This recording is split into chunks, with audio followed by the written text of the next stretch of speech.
লা ইলাহা, তোমার ভিতরে যে কর্তা, নেতা, অধিকারী, সর্দার যতগুলি আছে, এই সর্দার গুলিয়ে যখন না কইয়া দিতে পারবা, চোখ একটা সর্দার, কান একটা সর্দার, মুখ একটা সর্দার, হাত একটা ইলা, পা একটা ইলা, এই ইলাগুলোকে যখন না কইয়া দিতে পারবে, এর ভিতরে যে খান্না সুপি শয়তানটা যে আমার সঙ্গে তোমার সঙ্গে আছে, এটাকে যখন না কইয়া দিতে পারবে, পুকুরে হাঁস থাকে সারাদিন, সন্ধ্যার আগে উঠে আসবার আগে গলায় এক গ্লাস পানি নিয়ে আসে না।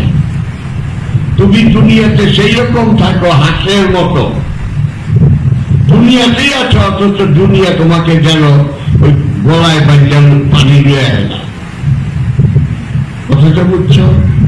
সুতরাং তুমি ওই হাঁসের মতো তুমি এই সংসার করো।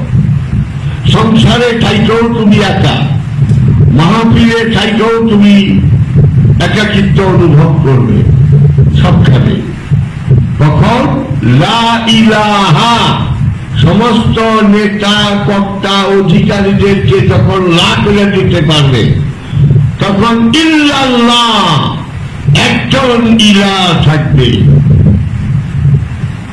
সেই ইলাহটা কি? মুহাম্মাদুর, প্রশংসিত ইলাহ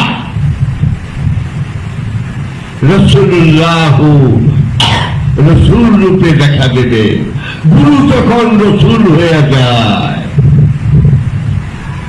এটা ছক্কা পাঞ্জার খেলা না। মুহাম্মাদুর রাসূলুল্লাহ প্রশংসিত হয়ে যায় সেই রসুল। That Rasul is commendable.